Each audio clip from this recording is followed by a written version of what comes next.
This is chapter number 3 of Indian polity Ghatna Chakra, constituent assembly and making of the constitution.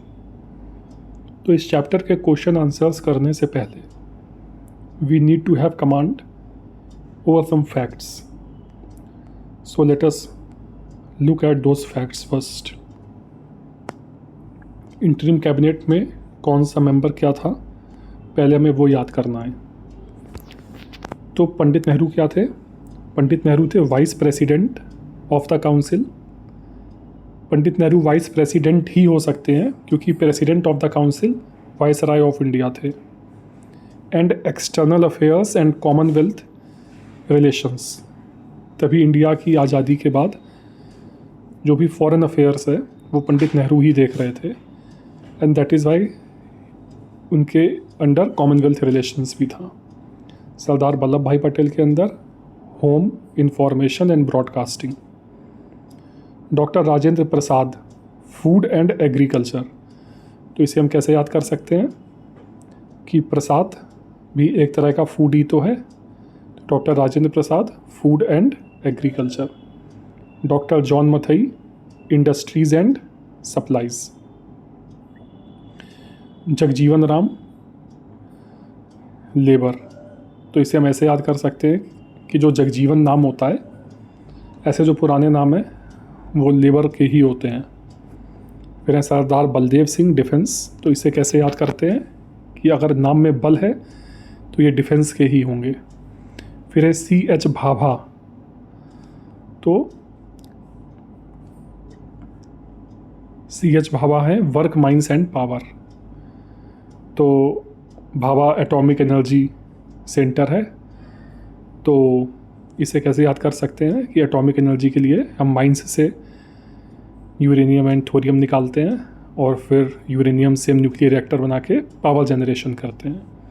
तो C.H. Bhabha हो जाएगा work, mines and power. फिर ये कुछ मुस्लिम league के मेंबर्स भी थे इंटरिम कैबिनेट में, जैसे हैं हमारे लियाकत अली खान। तो ये फाइनेंस का पोर्टफोलियो हेल्ड कर रहे थे। कैसे याद कर सकते हैं? इनके नाम में है लिया कट।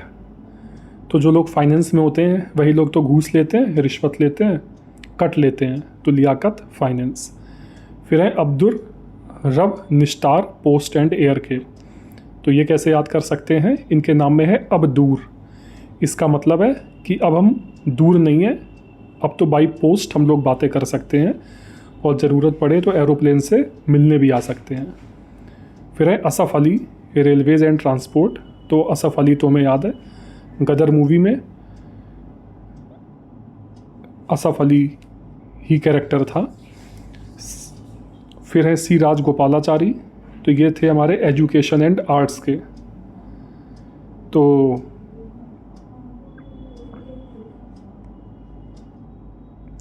इन्हें कैसे याद कर सकते हैं कि राजा गोपाल, राजा की फ़ोटो बनती है, गोपाल मतलब भगवान कृष्ण की फ़ोटो बनती है। तो ये आर्ट्स और एजुकेशन याद कर सकते हैं। फिर है आई चुंडरीगढ़। तो आई चुंडरीगढ़ से हमें याद रखना है कॉमर्स। तो ऐसे याद कर सकते हैं इसे कि चुनरी का व्यापार कौन करता है? आई चुंडरीगढ़ करते हैं। तो व्यापार से हमें कॉमर्स याद रहेगा। फिर है गजनफ़र अली खान। इनके अंदर पोर्टफोलियो था हेल्थ। इसे कैसे याद कर सकते हैं कि गजनफ़र मतलब कोई गंजा है, गजनफ़र गंजा, तो वो डॉक्टर को दिखाएगा। तो गजनफ़र अली खान के अंडर था हेल्थ। और फिर है जोगेंद्र नाथ मंडल। तो इनके अंडर क्या है? लॉ। तो इसी वजह से इंडिया में जो मंडल कमीशन बना, जिससे OBCs को रिजर्वेशन दिया गया, so we can remember it that Jogendra Nath Mandal जो पोर्टफोलियो हेल्ड कर रहे थे वो लॉ का पोर्टफोलियो था। इस चैप्टर की और इम्पॉर्टेंट इन्फॉर्मेशन हम देख लेते हैं जिनसे हमारे क्वेश्चंस आसानी से सॉल्व हो जाएंगे। कि फर्स्ट फॉर्मल डिमांड जो कॉन्स्टिट्यूएंट असेंबली की थी, that demand was put forward bye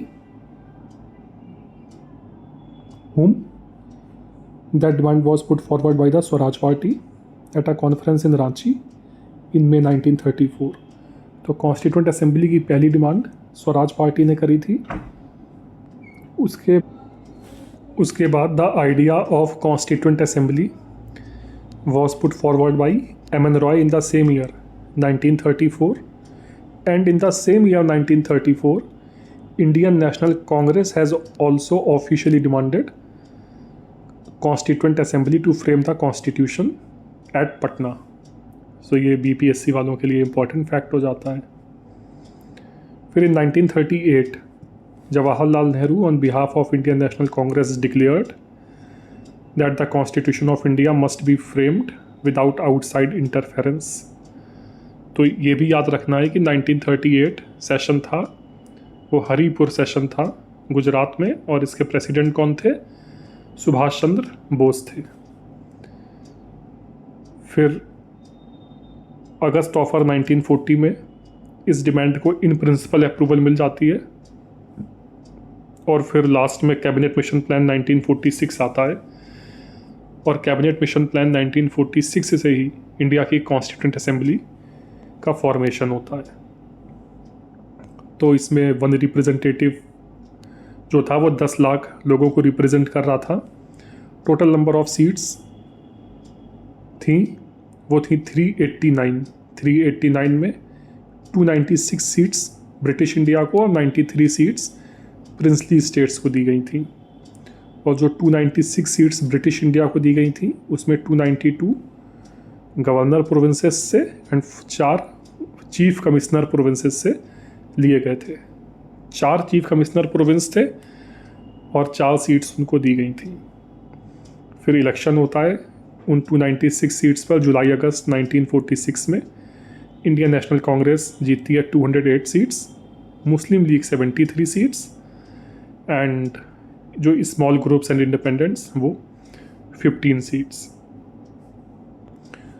और उसके बाद ये एक इनडायरेक्ट इलेक्शन होता है. जो प्रोविंशियल असेंबली के लोग थे वही इस इलेक्शन में पार्टिसिपेट करते हैं. एंड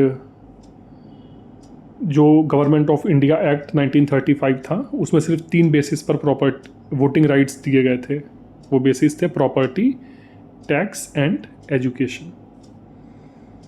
उसके बाद जो फर्स्ट मीटिंग होती है कॉन्स्टिट्यूंट असेंबली की वो होती है 9 दिसंबर 1946 को, जिसमें 207 मेंबर्स पार्टिसिपेट करते हैं. कांग्रेस के मेंबर्स थे 208, लेकिन फर्स्ट मीटिंग जो 9 दिसंबर 1946 को होती है उसमें सिर्फ 207 मेंबर्स ही पार्टिसिपेट करते हैं. और पहली मीटिंग को प्रिजाइड करते हैं doctor Sachchidanand Sinha as the temporary president. और फिर 2 दिन बाद 11 दिसंबर को जो कॉन्स्टिट्यूंट असेंबली की मीटिंग होती है उसमें डॉक्टर राजेंद्र प्रसाद को अनएनिमसली प्रेसिडेंट इलेक्ट कर लिया जाता है. फिर हमारा 2 साल 11 महीने 18 दिन के बाद हमारा कॉन्स्टिट्यूशन रेडी हो जाता है. 26 नवंबर 1949 को हम कॉन्स्टिट्यूशन को अडॉप्ट एंड इनैक्ट कर लेते हैं, एंड 26 जनवरी 1950 से वो इन इफ़ेक्ट हो जाता है. तो 26 नवंबर 1949 तक 11 सेशन होते हैं, और फिर एक सेशन और होता है 24 जनवरी 1950 को, जिसमें सारे मेंबर्स सिग्नेचर्स करते हैं. तो टोटल नंबर ऑफ सेशंस कितने हो गए? 12 हो गए. And B.N. राव, बंगल नरसिंह राव, ये हमारे कॉन्स्टिट्यूशनल एडवाइज़र थे टू द असेंबली. उसके बाद there were 15 women members in the constituent assembly. ये चीज़ भी हमें याद रखनी है, और हो सकता है कभी एग्ज़ाम में इनके नाम भी हमसे पूछ लें, तो हमें इनके नाम भी याद रखने हैं कि जो मेन है उनके नाम गॉडेस के ऊपर हैं. जैसे विजय लक्ष्मी पंडित, तो इनके नाम में लक्ष्मी है. फिर है राजकुमारी अमृत कौर, तो इनके नाम में अमृत है. अमृत भी हमारा डिवोशन से रिलेटेड है. फिर है सरोजनी नायडू, तो ये तो हमें वैसे ही याद रहता है. 4th है सुचेता कृपलानी, तो इनके नाम में देखो कृपा है. कृपा कौन करता है? भगवान करते हैं. और फिर उसके बाद हैं पूर्णिमा बनर्जी, तो पूर्ण कौन होता है? पूर्ण भी भगवान होते हैं.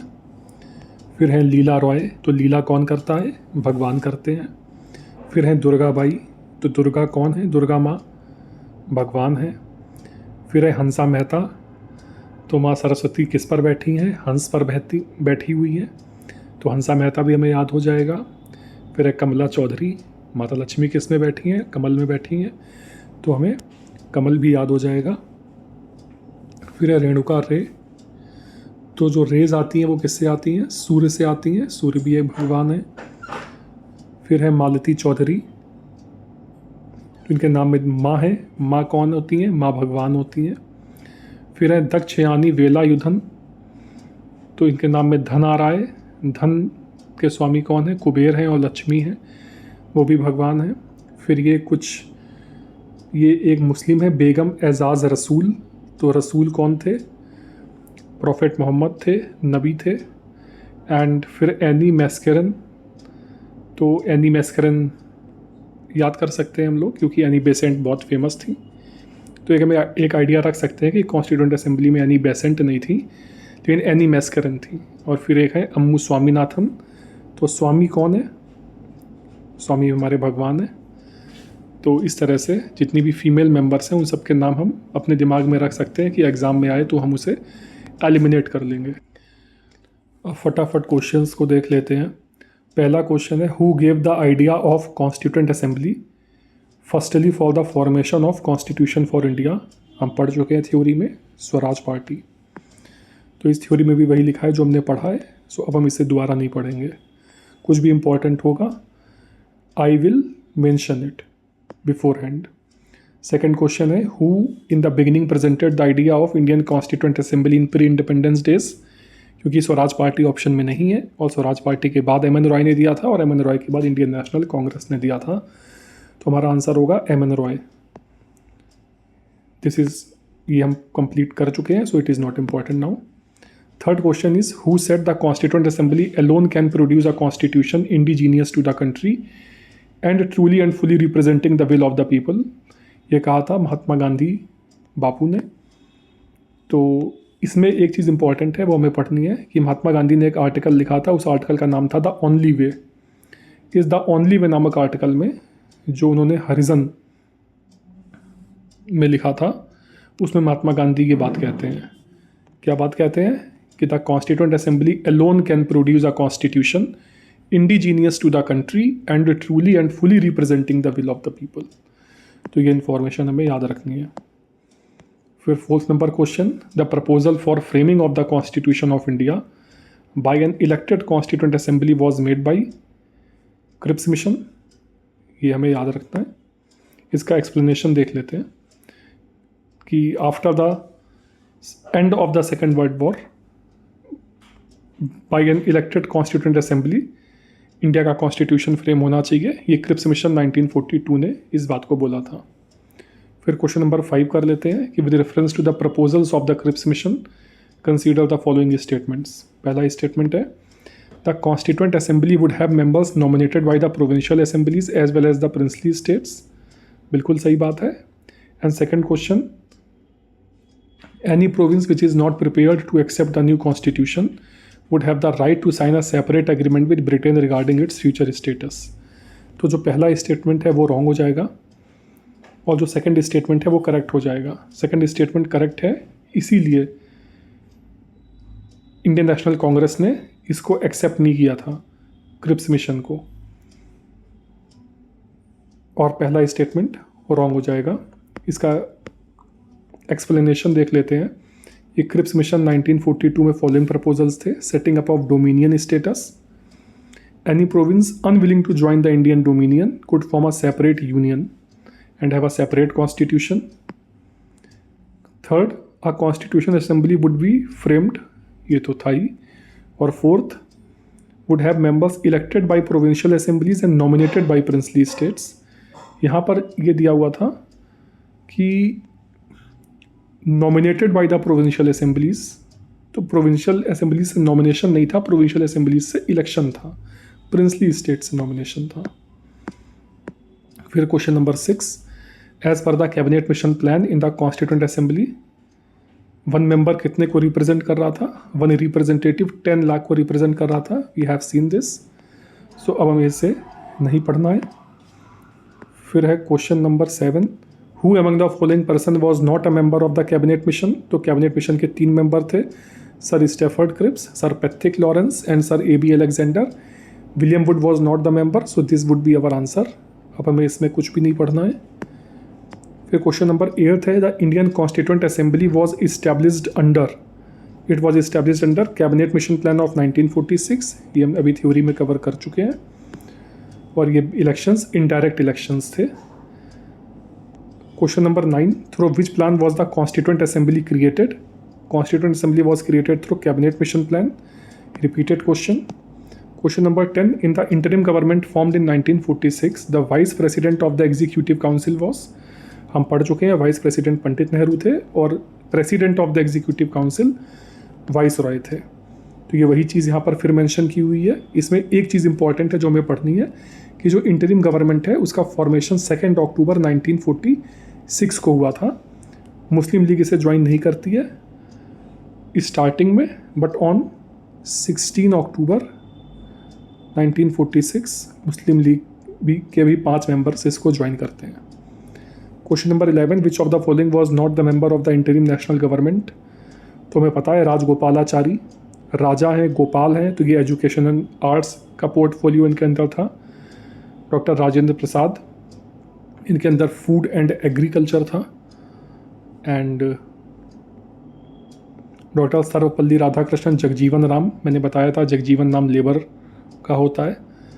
एंड डॉक्टर सर्वपल्ली राधाकृष्णन, तो सी वुड बी अवर आंसर। ये हम कवर कर चुके हैं, मैंने अभी सब याद करवाया था।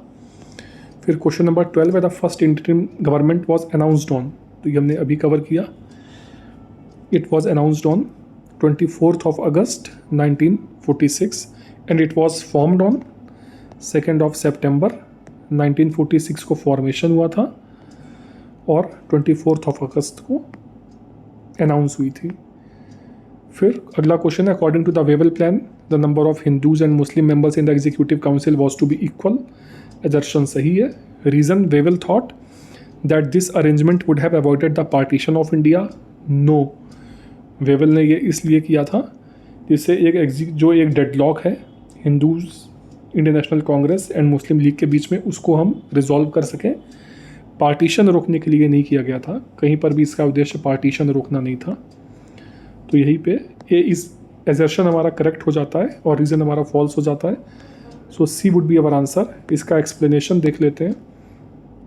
एक्सप्लेनेशन है कि 1943 लॉर्ड वेवल बनते हैं लॉर्ड लिनलिथ को सुपरसीड करके वाइस रॉय, और इन्होंने रिजॉल्व अटेम्प्ट किया था to resolve the deadlock in India. And Wavell plan इन्होंने दिया। उस प्लान में ये था कि एग्जीक्यूटिव काउंसिल में हिंदूज़ एंड मुस्लिम्स के जो नंबर्स हैं वो हम इक्वल कर देते हैं, लेकिन इसका उद्देश्य पार्टीशन को रोकना नहीं था, बस डेडलॉक को रोकना था। तो वही चीज़ यहाँ पर लिखी हुई है। और जो भी इसमें एक्स्ट्रा इन्फॉर्मेशन दी है, ये इन्फॉर्मेशन कभी नहीं पूछी जाती है, and that is not important for UP PCS and Bihar PCS examination. अगर आप पढ़ेंगे इस इन्फॉर्मेशन को, you will only waste your time, exam में रिकलेक्ट कर नहीं पाएंगे और फिर ख़राब हो जाएगा पेपर। तो जो एग्ज़ाम में आ रहा है, कंपटीशन की डिमांड होती है, हम उतना पढ़ें और सॉलिडली पढ़ें, अच्छे से पढ़ें। Question number 14, which of the following statements are true in relation to constituent assembly was based on adult suffrage. नहीं, एडल्ट सफरेज पे बेस्ड नहीं थी, ये इनडायरेक्ट इलेक्शन के पे बेस्ड थी, जिसमें सिर्फ जिनके पास प्रॉपर्टी, टैक्स एंड एजुकेशन था उन्हें ही वोटिंग राइट था। तो फर्स्ट स्टेटमेंट इनकरेक्ट हो जाता है। Was a result of direct election, no, it was result of an indirect elections जिसमें प्रोविंशियल असेंबलीज के मेंबर्स ने वोट किए थे। And assembly was a multi party body, ये स्टेटमेंट करेक्ट हो जाता है। And assembly worked through various committees, ये स्टेटमेंट भी करेक्ट हो जाता है। So 3rd and 4th would be correct. एंड इसमें भी कुछ भी ऐसा नहीं है जो हमने ना पढ़ा हो, जो मैं ना आता हूँ। Question number 15, which of the following statements are correct regarding Indian constituent assembly. It was not based on adult franchise, yes correct हो गया। It resulted from direct election, no incorrect हो गया। It was not a multi party body, no it was a multi party body. And it worked through several committees, true it worked through several committees, तो A and D would be correct. ये भी लगभग repeated question ही है, तो A would be our answer. It was a multi party body. Why? Because Congress के members थे 208, मुस्लिम leagues के भी मेंबर्स थे एंड अदर मेंबर्स भी थे 15, जो कि मैंने शुरुआत में बताया था. तो सभी का रिप्रेजेंटेशन था और बहुत सारी कमेटीज़ थी. ड्राफ्टिंग कमेटी थी, फाइनेंस कमेटी थी, रूल्स प्रोसीजर्स कमेटी थी. सो वेरियस कमेटीज़ के थ्रू काम किया कॉन्स्टिट्यूएंट असेंबली ने. क्वेश्चन नंबर 16 करते हैं कि कॉन्स्टिट्यूएंट असेंबली के बारे में क्या इनकरेक्ट है. इनकरेक्ट बताना है. पहला क्वेश्चन, पहला statement, it worked with the help of large number of committees. Yes, the most important among drafting committee. Correct statement है. Minority committees like Christians, Anglo-Indians and Parsis were adequately represented in the assembly. Yes. It was elected on the basis of universal adult franchisee. This statement is wrong. Universal adult franchise नहीं था. जिनके पास सिर्फ property tax and education था वही vote कर सकते थे. तो सी इज़ इनकरेक्ट और इसमें इनकरेक्ट ही पूछा है तो our answer would be C. Fourth, its electoral process was based on the 6th schedule of the act of 1935 which allowed for a restricted franchise based on tax, property and education. तो ये तो बात कर ही चुके हैं. Nothing important here to read. जो भी important होगा मैं स्पेसिफिकली बता दूंगा कि ये एग्ज़ाम में आ सकता है और ये important है. Question number 17. Members of the Constituent Assembly who drafted the Constitution of India were. They were elected by legislative assemblies of various provinces. ये तो हम पढ़ चुके हैं. इनडायरेक्ट इलेक्शन था. 292 मेंबर्स थे. 93 प्रिंसली स्टेट्स को सीट्स थी. 4 मेंबर्स चीफ कमिश्नर प्रोविंसेस के थे. सब कुछ कवर कर चुके हैं. Question number 18. With reference to Indian history, the members of the constituent assembly from the provinces were. They were elected by the provincial legislative assemblies. Repeated question. फिर repeated है कि how were the members of constituent assembly elected. They were elected by provincial assemblies. Questions are repeated. Question number 20. Who was the first elected chairman of Constituent Assembly? तो elected chairman doctor Rajendra प्रसाद थे and first temporary president हमारे doctor Sachchidanand Sinha थे. तो C would be our answer. वही चीज़ यहाँ पर लिखी हुई है. यहाँ पे एक फैक्ट इम्पॉर्टेंट है. वो फैक्ट ये है कि डॉक्टर राजेंद्र प्रसाद का नाम जो प्रपोज किया था वो JB कृपलानी ने किया था. ये फैक्ट हमें अपने एग्ज़ाम के लिए याद रखना है. उसके बाद there is question number 21. Who chaired the first meeting of Constituent Assembly? It was Sachidanand Sinha, जो कि temporary president थे on 9th of December 1946. Question number 22. The first day session of Indian Constituent Assembly was chaired by, answer would be Dr. Sachidanand Sinha on 9th of December 1946. Question number 23. Dr. Rajendra Prasad was elected the chairman of the Constituent Assembly in, we have studied it, December 11, 1946. Now there is question number 24. What are true about Constituent Assembly? Constituent Assembly's first meeting was held on 9th of December 1946. Correct है. Second statement. The second statement is its first permanent president was Dr. Sachidanand Sinha. No, first permanent president was Dr. Rajendra Prasad. And the third statement is Muslim League boycotted first meeting of Constituent Assembly. This statement is correct. So इसका जो answer होना चाहिए वो 1 and 3 होना चाहिए. Because Sachchidanand Sinha was not the permanent president, he was the temporary president. लेकिन मैंने जैसा आपको प्रीवियस वीडियो में बताया था कि Chhattisgarh PCS, MP PCS, Rajasthan PCS के जो क्वेश्चंस हैं उस पर ज़्यादा ध्यान नहीं देना है. वो कुछ भी पूछते हैं और उनका सिलेबस अलग है. फिर question number 25. Who was the chairman of constituent assembly of India? Answer would be doctor Rajendra Prasad. तो यहाँ तक हमने 25 क्वेश्चंस कर लिए हैं. टोटल नंबर ऑफ क्वेश्चंस हैं 60 के आसपास. तो मैं अभी नया वीडियो अपलोड करूँगा जिसमें सारे क्वेश्चंस मैं कवर करा दूँगा. अगर लेक्चर अच्छा लगा हो तो इसे लाइक करिए, चैनल को सब्सक्राइब करिए. Thank you.